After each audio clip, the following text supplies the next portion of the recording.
Hi guys, Claudia Boleyn here, and today we're looking at an article.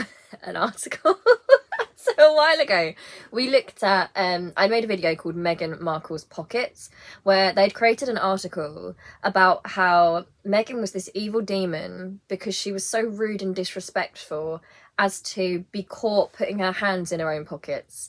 And we had a laugh, and we kind of said, what's next, Meghan's handbag shows she's evil. Meghan's breathing shows she's evil.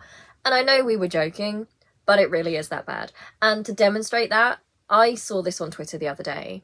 I honestly thought it was a parody, but it's real. This is by Sarah Vine. So just so you know, if you're not from Britain, Sarah Vine was married to Michael Gove, who's a Tory MP. So she's a Tory herself. Now it says here, she's written for the Daily Mail since 2013. She was previously the arts editor at the Times. So very right-wing. But I thought it would be an interesting example of one of these people who is so obsessed with Meghan. They've monstered her beyond all belief, to the extent that they are actually now living in a state of constant fear and paranoia about the imaginary monster they've created. It really is quite funny. And I do feel like we have to laugh, because what else can you even do at this point? Like, it's so bizarre. And the media has got so bad here with its coverage of Meghan that this kind of thing just gets published and people are just like, oh, yeah, that's a thing. Everyone's gone mad here. Okay, so Sarah Vine for the Mail Online. What is it that's created this frenzy? Because we've not seen Meghan in a while, remember? Meghan out there stealing the limelight, wants all the attention, and then she was away from the limelight for a while, and it was, what's she planning? She's so evil. It's her hair. And I just want to say, right, her hair's lovely. It's really nice in these, so she's got a middle parting like she usually does, and her hair has been straightened and she looks beautiful. Meghan always looks pretty beautiful whenever you see her. And the tabloids try really hard to catch her at a bad angle, but it must really make them angry, because she's actually not someone, I don't think she has a bad angle. Like, if it was someone like me, they'd have many bad angles. But it must be so enraging for them. But okay, so this new hair. So they've seen Meghan, lovely straight hair, shiny hair, looking glowing, and in their minds this has been constructed into the ultimate evil, and in fact this hairstyle is the ultimate vicious attack on the royal family and on Britishness itself. And the funny thing about this is that it's not even a new hairstyle. So Meghan, I feel weird even talking about this, Meghan's hairstyles, let's talk about it.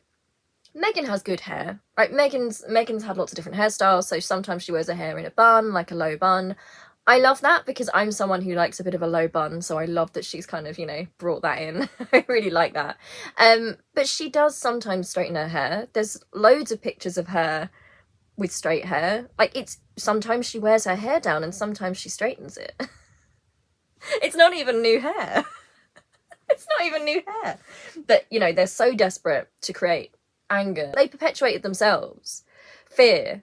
They're not only, as you'll see in this article, it's not only like being mean about it, it's a fear. Like, they have talked themselves into a state of fright about the fact that Meghan's got straight hair. They're terrifying themselves. Okay. Meghan's startling new look reveals who she really was all along. A highly ambitious woman who knows what she wants and is determined to get it, writes Sarah Vine. Even the language. Startling new look. Wow, it's so startling. She's got her hair down. You know, the hair that we usually see that she sometimes puts back in a bun? It's down, and I'm startled by that. I'm terrified. It reveals who she really was all along. Highly ambitious woman who knows what she wants and is determined to get it. And it's so weird to me that these right-wing women, like mostly white women who write these things, are themselves incredibly ambitious, incredibly determined to get what they want, to the point that they will throw other women under the bus, right? Because that's what they're doing. But they don't have the awareness to know that's what they're doing. But they are incredibly ambitious, driven women, right? And in some ways quite ruthless in what they do. But they don't like it when Meghan does it. And I feel like there is a racial undertone to that, I really do, because I feel like a woman of colour being ambitious is being read by these people as something really scary, right? And it is actually, like, they're presenting it like it's dangerous, like it's an attack. But these actual white women writing these things have those same qualities, but apparently it doesn't apply to them. And I'm just wondering why. Well, that explains it. Now we know why we haven't seen much of the Duchess of Sussex lately. She's clearly been working on a bit of a makeover, having some me time, investing in some self-care, as young people say. Don't drag us into this. Now we know why. No! You guys are obsessed. Like, people who really like Meghan and support her aren't as creepy and obsessive as this. Like, I swear, the people who hate her, she lives in their minds rent-free, and it's the same thing politically that happens with Jeremy Corbyn here. To these people, they think about her all the time, to the extent that when she's absent, they freak out. Where's Meghan? What's she doing? She's in their minds, and I just think to myself, you're supposed to be monarchist, right? You're supposed to believe that the monarchy is this great thing, and the people there are so great. And it's like, is there nothing exciting with those people? Is there nothing surrounding them that excites you? You know, the brilliant qualities that the people left in. Is there nothing there? Because the only way they seem to be able to generate content is via Meghan and Harry, right? The whole thing leading up to the coronation has been fixed on, is Harry coming? And they don't seem to realise, these royalists, how exposing that is for them and their whole system. Because no one actually cares about the people that are still in it. It's all about, will Harry come? That's the coverage. You know, that's not irrelevance. Like, they're obsessed with it. So she's clearly been working on a bit of a makeover. And again, it's funny because these articles they write, they read like robots pretending to be human beings, right? This is just a woman with her hair down, right? It just looks like Meghan. Sure, she looks glowing and beautiful, but she often looks glowing and beautiful. She's got her hair down. But she's been off, and now that explains it. They need an explanation. She was doing her hair. And you know what's so weird about this as well? That, you know, when it's to do with Meghan's looks, they always present it as like a kind of vanity, right? Oh, you know, she's self-obsessed, she's narcissistic, that's the tone. But I believe Catherine Middleton, you know, she takes a great deal of time on her appearance and her hair. I believe she's worn extensions and things like that, which there's nothing wrong with. There's nothing wrong with that at all. But come on, like, the reading of when Meghan does it being this negative thing, but when Kate does it, it's, oh wow, Kate looks beautiful, she takes time over her appearance, you know, how lovely she looks. It's like, what's the difference? And I want to scream, because I know in my heart what the difference is to them. It's just one of those things that's just frustrating, because if people don't want to see it, they don't want to see it. Having some me time, investing in some self-care, as young people say. They all talk like this as well, like, as the young people say. Self-care, me time, it's like this kind of mocking about, you know, positive mental health. Why do, and I don't count all the older generation in this, by the way, because it's the very loud boomers and above that seem to be doing this. But then at the same time, there's so many people in that generation who are so, like, open-minded. I think they're just not so loud, because I think these people are very loud about it. And it must be frustrating for people in that group, because I know I've got loads of people on my channel who are a lot older than me, who are just wonderful, like, broad-minded people. And it's frustrating that people like Sarah Vine are so loud right now, you know, acting like they are the voice of the older generation, like, oh, these young people and their self-care. No, that's good for everybody, you know. Some me time, some self-care is not selfish. I feel like, you know, spending time on your own mental health and well-being is really important, because it helps you to care for other people, because otherwise you burn out, you know. So the implication is, oh, it's narcissistic.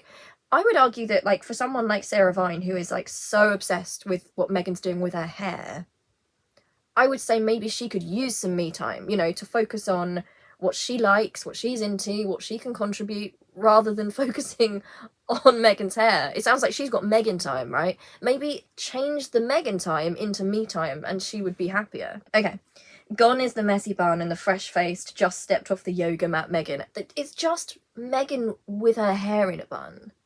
They're projecting all these different, like, things onto Meghan all the time. Like, oh, she's trying to tell us this, she's trying to tell us that, she's a wicked villain. And it's like, she had her hair in a bun.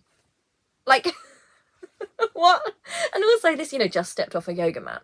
I believe Doria's really into yoga, right? So it makes sense anyway. You know, that's her mum, and her mum's into that, so Meghan's probably into... I don't even know.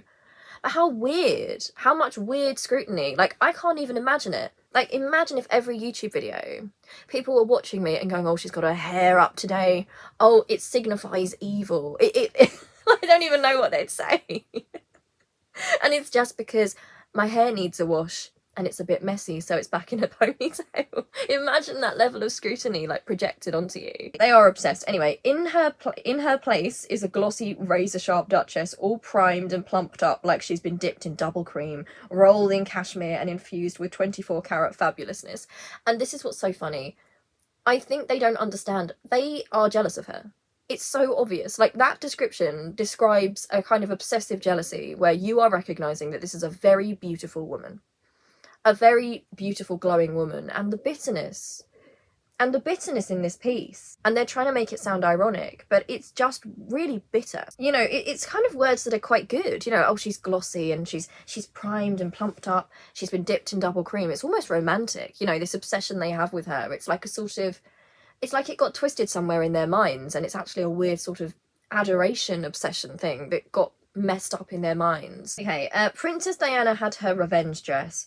This is a revenge makeover. Meghan's back and she's not going anywhere anytime soon. No coincidence, I'm sure, that she chose to resurface so close to the coronation. She's not coming, but she might as well be. The frenzy this hair has put them in. They actually think she's trying to bring down the coronation with her straight hair. She's wearing her hair down.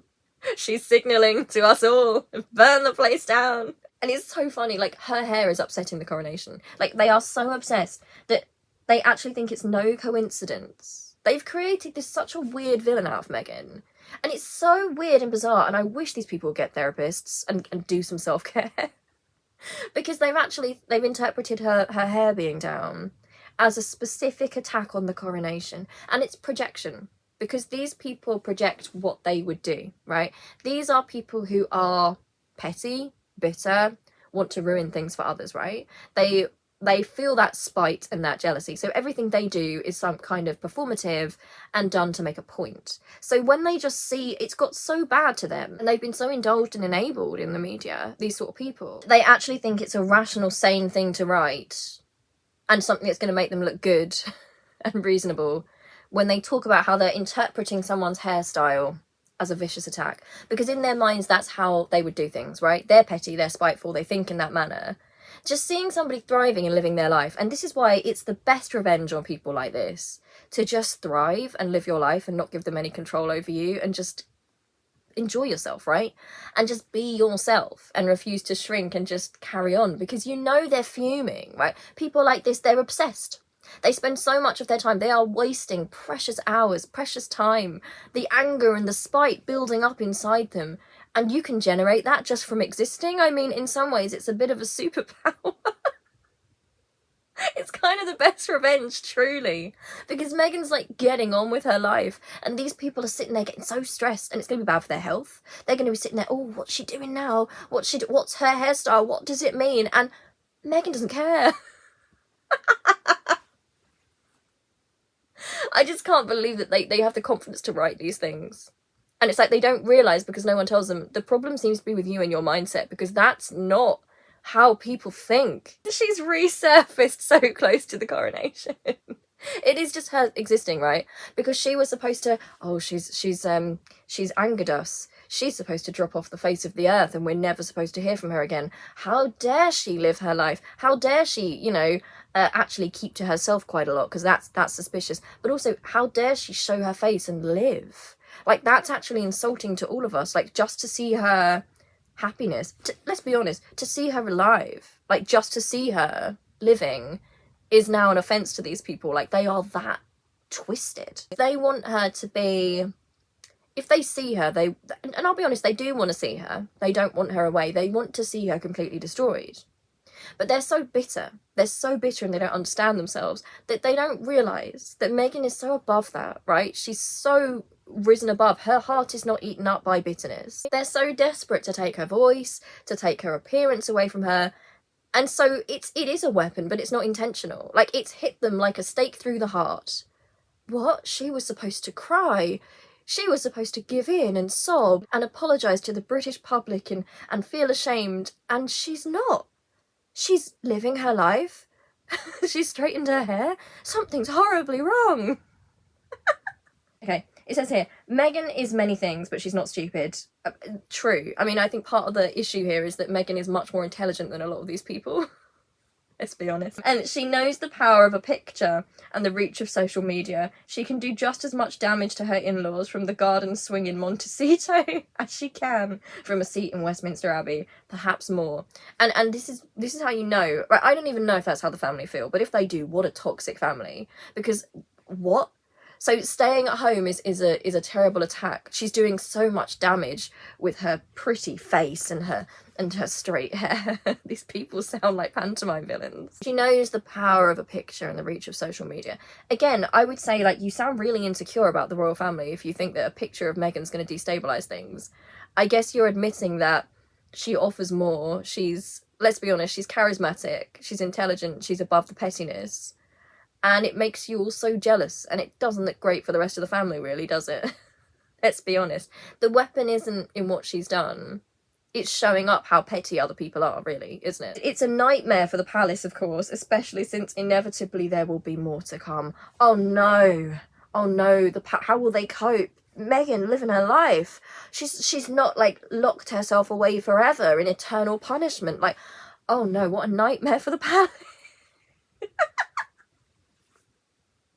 They're so jealous they can't control her. Like, they desperately want to control Meghan. And it's their greatest anger.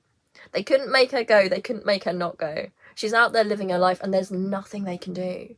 They can try whatever they want to do in the press, but they can't control this woman. And it's driving them all completely nuts. Especially since inevitably there will be more to come. I mean, yeah, I assume Meghan's gonna, you know, live her life and in the future she's probably going to do something else. She'll probably walk out of her house. What a nightmare for the palace. That woman existing is just terrible for the palace. I mean, yeah, I mean, it is kind of bad. I mean, honestly speaking, yeah, it's bad because people are going to start thinking, I mean, how little faith do they actually have in the people in the royal family right now? I know I keep saying that, but they say they're supposed to, like, I've said this before with, like, Kate Middleton, and I don't know her as a person, I'm not commenting on that, but they always sell her as, like, the anti-Meghan. She needs an antagonist. So we're now seeing the kind of, they're trying Camilla versus Kate, that kind of thing. But when people don't offer a lot themselves, they always are compared to other people, right? So you need a villain to compare against. And it's really bad because rather than focusing on what that person gives, you're dependent on that other person. So it becomes, like, really obsessive. People who don't have a lot of confidence or self-esteem deep down, they might be quite arrogant, but they don't have self-esteem, like, inside them. They only feel important compared to other people, right? They're constantly comparing what they have versus what the other person has, and what's the reaction to this person and what's the reaction to me, and people like this person, they don't like me. Like, it's a complete obsession, and it just reeks of low self-esteem. And reading it into the royal system, these people really must know there's not many selling points with the royals that are in there right now, right? Because Meghan living is a threat. Okay, as well as the new look, we've had bonus footage of the Duke and Duchess fooling around at a basketball game, caught unaware, yeah, right, on a kiss cam. Like, they're also so bitter about love. Like, they're acting like, oh, it was a big fake event. Do you understand what kiss cam is? Like, obviously, you know the camera's on you, and you kiss. That's a kiss cam. It's like seeing love between that couple again drives these people mad with rage, because how could Harry want her? How could he? He's supposed to be with he's supposed to be with a white English girl. Like, oh no, it's all a big attack on us. I definitely think there is an issue of jealousy around the affection between that couple as well, and I think it shows people up. Anyway, the message is loud and clear. While you're all getting ready to dress up in moth-eaten old robes and perform some arcane ritual, we're out here in the land of free being all cool and spontaneous and modern. Well, you said it, Sarah. They've gone so far with this that they've accidentally 180'd and are now accidentally insulting the royals. Like, it's gone that far now. They're actually now admitting, like, oh, the royals are moth-eaten and old and it's a boring system and it's not very modern and Harry and Meghan are so cool out there. And it's like, you're projecting, okay, that, yeah, true, those are things, but you've noticed. That's not Harry and Meghan's doing. How dare they? How dare they be young and cool compared to our moth-eaten arcane institution? They're saying it themselves. They're saying it themselves. Okay. No doubt they'll be cooking up something special for the big day itself, which also happens to be Archie's 4th birthday. An adorable tableau, perhaps, of Meghan and the kids in California, zooming Harry back in dusty old London as he prepares to do his duty to king and father. There won't be a dry eye on Twitter. No doubt they'll be cooking something up. Like, no doubt they'll be cooking some evil scheme up. Like, yeah, I mean, I assume, you know, Archie's birthday is probably the scheme. They'll be cooking something up. And watch how they've framed this as if it's going to be a bad thing in an attack when Meghan puts out a picture of Archie or something to do with his celebration. A totally normal thing, right? Every, like, royal camp will just say happy birthday to a member of the succession, right? Or a member of the family, one of the kids. That's really normal. It's happened with George, Charlotte and Louis.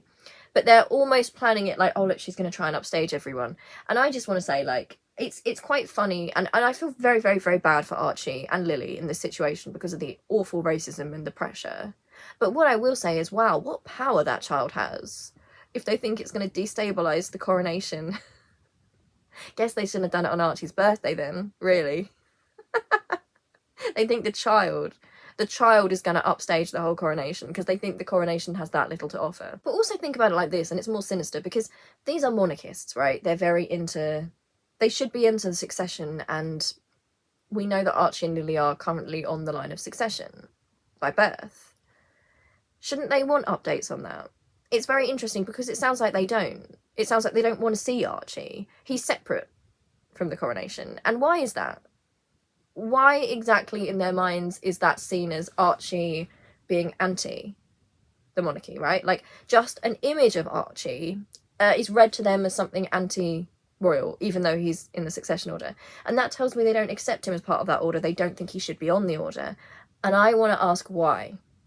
And we all know why. We all know exactly why. But the hostility towards the child is really, really bad. If they were, like, genuinely good people who didn't have ill will towards that child, it wouldn't be like, oh, what's coming on his birthday? It would be something more neutral, like, and hopefully Archie has a lovely day. Hopefully, you know, if they were nice people and genuinely neutral and they weren't racist, it would be, well, I hope the coronation's really great, and I hope Archie, who's one of our, you know, in the line of succession, who's also a prince, I hope Archie also has a really great day. But they can't say that because they don't want that. They don't want that for him. So there won't be a dry eye on Twitter. Like, again, mocking emotion. Why? I mean, these people, I do think they're emotionally starved in different ways, because every time someone expresses, like, emotion, they get really weird about it. But then at the same time, they've got this, like, obsessive cult-like worship of the royal family. It's really, really weird what they regard as, like, good emotion and bad emotion. However, I can't help welcoming this new Meghan. Like, we all really want to hear. I'm glad that Sarah Vine she can't help herself from welcoming the new Meghan. We all needed to hear what Sarah Vine thought about it, the new hairstyle. Well, maybe not welcome her, of course, that's too far. Exactly. But her emergence feels like something of a relief. And again, they are frightening themselves. They are scaring themselves silly on this. Like, they have become so frightened of this imaginary woman they've created that is nothing like the actual Meghan. They frighten themselves now. Oh, but I'm so frightened, and I'm glad that we're seeing her, because what evil could she be doing in the darkness otherwise? They've actually scared themselves. They've actually frightened themselves with the idea of Meghan. And when you look at the reality of Meghan, right, she's soft-spoken, she's articulate, like, she never reacts. Like, she is, you know, I don't know how she does it, because at this point I would have been yelling and screaming, and I probably actually would have been speaking badly. I actually would have. But she's carried herself so well. And oh, we're so relieved though. At least we can see where she is. You know, what do they think she's doing? It's acting like she's Guy Fawkes or something. Like, at least we know she's not secretly going down there to start the revolution and murder the royal. At least we can see her now. So if she turns up with red lipstick on one of those days, we'll know that she's giving the signal that she's pointing out the blood of the empire, and she wants the people to revolt and murder everyone. Like, they are so obsessed. Why is her emergence a relief? Like, it's been stressing them out. Sleepless nights about where she is. And it is funny. It is genuinely funny. Like, I know it shouldn't be, but this level of obsession... Meghan doesn't even know who this woman is. Meghan's just living her life. And Sarah Vine's lying awake at night, like Jeremy Clarkson, thinking, where is she? What's she doing? Is she outside my house? Like, what evil plan will she concoct next? Okay, I feel like we are finally starting to see the real Duchess. That this laser-focused power player may be more authentic than the persona we Brits were served up when Prince Harry first introduced her to the world. Right from the start, I had a sense that she was just playing the part of the carefree American, breathing fresh air into a stale old institution. Cell phone. And that spontaneity seemed to have a whiff of artifice to it, as though she was trying to be what she thought we wanted her to be, rather than being herself. Finally starting to see the real Duchess. It's hair. It's just hair. Like, maybe, I honestly think some of these people should get into fiction writing. I love fiction writing. I love, I'm writing a novel myself. Like, it sounds like they could create some really good characters. If you want that narrative, write a fiction story. Like, write the story. They're saying this laser-focused power player may be more authentic than the persona we Brits were served up. We Brits were served up. It's like we've been tricked. Like, we were served her on a platter. And isn't that part of the problem? She fell in love with Harry. She wanted to marry Harry. He wanted to marry her. But we were being sold a lie. We knew she was suspicious. And they've always known. And I want to know why why? Why have you always known? What was it about Meghan, specifically, that in your mind made you think, don't trust her, need to watch that one? There's something about that one that I just feel something iffy about. We know on this channel. Why do you think that vibe was around Meghan? Right from the start, I had the sense that she was just playing the part of the carefree American, breathing fresh air into a stale old institution. Like, it's so embarrassing. Like, they've really gone so far with this that they are just ripping into their own institution now. The part of the carefree American, like, she was just being herself, right? She was just being herself. And this tells us a lot about what it means as a person of colour, right? Even if you're someone who's light-skinned, you're not seen as the same. You're seen as hiding something. You're seen as having to prove yourself more. You're seen as being a fake, right? Everything you do is judged so differently. Like, there's bad intent given to anything you do. And also, it's ridiculous. And as though she was trying to be what she thought we wanted her to be, rather than herself.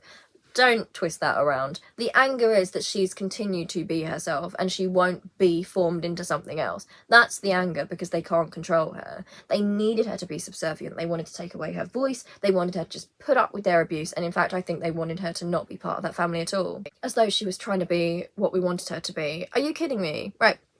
Do you think that if her long game was to get into the royal family, right? You think she would have spoken about Me Too, and you think she would have kept her voice, and you think she would have stood up to herself against William? Like, no. She's acted authentically and she's suffered for it, as people who are authentic do suffer, because she's not been made smaller. She wouldn't let them take her voice. And again, this idea that she's trying to be what she thought we wanted her to be. But why is that not an issue when it's Catherine, right? When it's Kate? Because we keep seeing her rebrand. She's rebranded herself into the nation's mother at this point. She's trying to be what we want her to be. She doesn't speak about things, she tries not to get political. She only talks about being a mother and having children. We know, like, the papers report in a positive manner that Kate is rebranding herself constantly, right? And it's all how smart. Watch how they've twisted that round to make Meghan inauthentic. The actual anger here is that she's completely authentic. That's the real anger, and they can't stamp it out of her. Meghan's slick new look is more indicative of the person she really is, a highly ambitious woman who knows what she wants and is determined to get it, and who doesn't enjoy being in the shade. Again, they're projecting so much.